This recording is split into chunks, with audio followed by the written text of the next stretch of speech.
Did a 90-day pause for the people that didn't retaliate, because I told them if you retaliate, we're going to double it.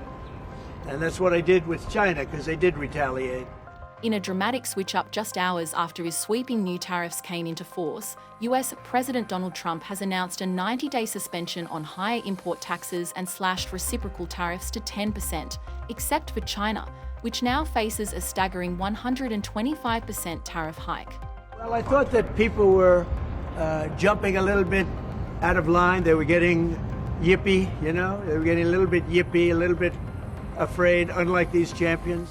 President Trump said the reversal was prompted by more than 75 countries reaching out to negotiate trade terms, adding that the temporary pause would give space for discussions on tariffs, currency manipulation, and trade barriers.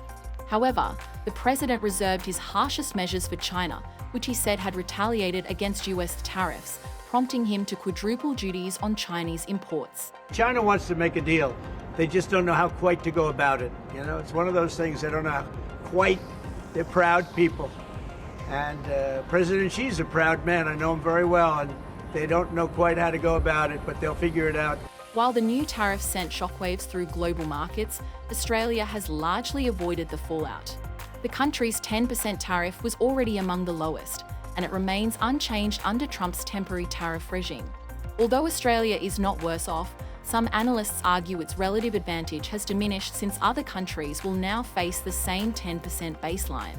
Economists have warned that the real threat to Australia isn't direct tariffs, but the risk of global economic instability triggered by a prolonged trade war between the world's two largest economies. Donald Trump is feeling the heat from Democrats and across America about how bad these tariffs are. He is reeling, he is retreating, and that is a good thing. This is chaos. This is government by chaos. President Trump's announcement came just a week after unveiling his so-called Liberation Day tariffs, which were meant to reshape the global trading landscape. But with growing pressure from business leaders, economists, and even some of his own allies, the president opted for a temporary pause. The next 90 days will be crucial as countries rush to negotiate favourable terms with Washington, while China faces the brunt of Trump's economic offensive. No other president would have done what I did. No other president. I know the presidents. They wouldn't have done it.